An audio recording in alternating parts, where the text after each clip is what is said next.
Hey guys, it's Alex here. Today I'm going to show you how to get Radiant Goddess of War. Now a little bit disclaimer with Radiant Goddess of War. It is locked behind a weekly and it's going to take 10 weeks to complete this armor set for Radiant Goddess of War. That's just a little bit disclaimer because this will take some time to complete this set. That being said, it is one of those farms that if you have been paying attention to the weekly releases the last 2 to 3 years, you shouldn't be struggling with grinding this farm. Except for some parts of the farm, it does require miscellaneous items from the merch shop and the insignias.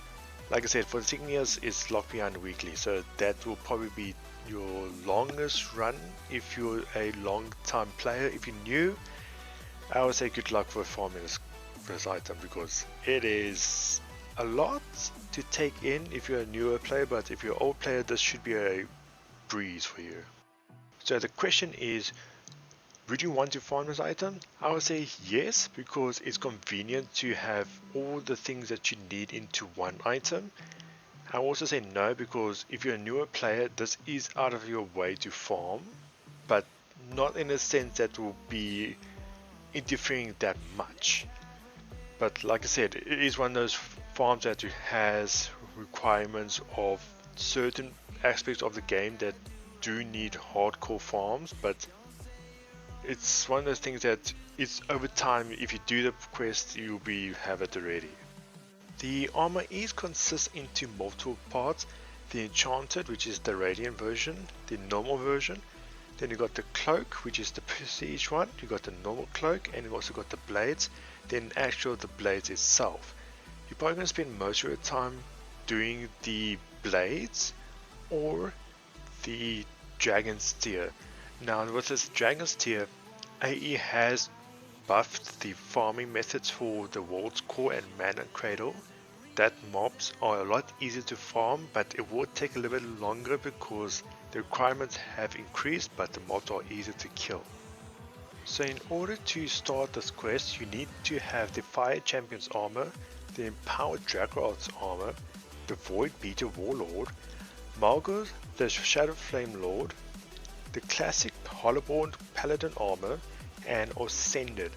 You need these armor pieces inside your inventory to accept the quest, and you'll also be needing some.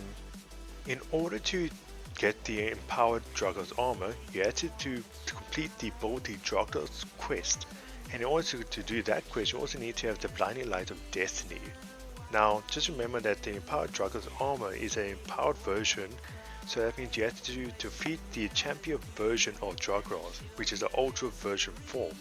So that means you have to challenge the boss with a group of friends, or you could try your luck with a pup. The Void Beater Warlord is also a Nulgap Nation armor piece, so you have to farm the Nulgap mats, and sometimes the Nulgap mats can take some time unless you got the pets necessary to do the quests. The classic Hollowborn Paladin armor does require you to complete a couple of quests inside the Hollow Deep, and you need to complete the quest in order to get the Hollowborn Paladin, the Hollowborn Paladin helmet, the Hollowborn Shadow of Fate, which requires the Ascended Light of Destiny, which you have to ascend your Dragon's armor. In order to get that, you need to get the original Dragon's armor. The Fire Champion armor does require you to farm in the War Training area, the Dragontown area, the Underworld area, and the Underlair, which you have to kill the Archfiend Dragonlord. The Dragonlord is a little bit hard to kill because that thing can just one shot you if you're not careful, but other than that the rest of the quests are just rewards and with a little lower drop rates. Ascended is one of those items like Radiant Goddess of War. You have to complete a quest line in order to get the item, but the catch is that this is a little bit easier. The last 3 items does require permanent items, and if someone has been here for a while you probably have the requirements already. But other than that, the quest line is quite straightforward to get the Ascended, and with these 6 items required to accept the Radiant Goddess of War, is quite nifty and nice because it combines the 6 items into one item. So you basically free up 5 bag space inside your inventory, which is like, wow, it's so nice. With the Dragon Scale, there are 2 ways you can get the Dragon Scale. The Dragon Scale can be obtained by any Draconian inside lair, and you also can go to Alina inside Alchemy Academy, where you're able to spend your 100k gold or the 500k gold, but I recommend doing the 100k gold because you'll be left over vouchers or Dragon Rune stones.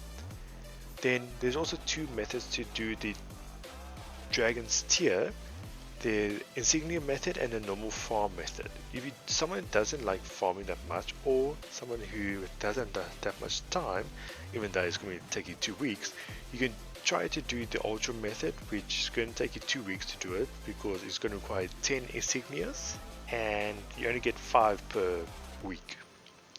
Other than that, you can also do the farm method.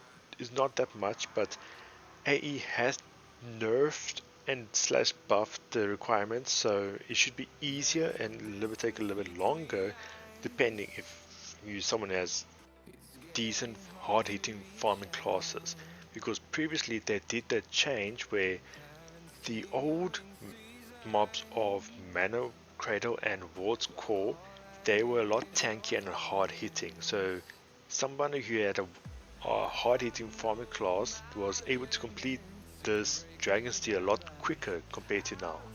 But I see where A is going for, because they're trying to see this as a solo more attempt, because apparently there's saw a high spike of difficulty in these last 2 maps of the Shadows of War 2 saga.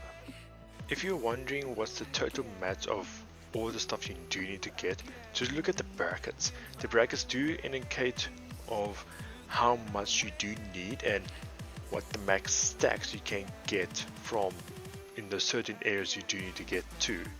I did include multiple ways to get some of the items, but this was the ideal method for me when I was farming during the time of getting Radiant Goddess of War.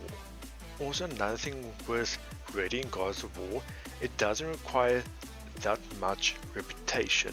The only thing it needed was the Chaos Militia, and that was part of the Empowered Dracoth armor.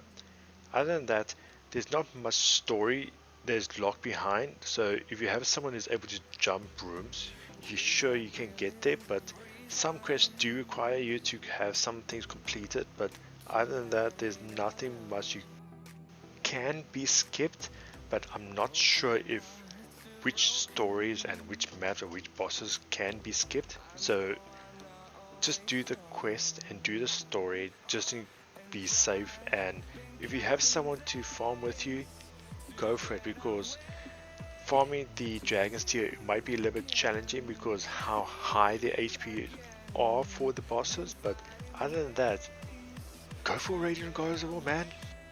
And remember guys, have a nice day and good luck farming.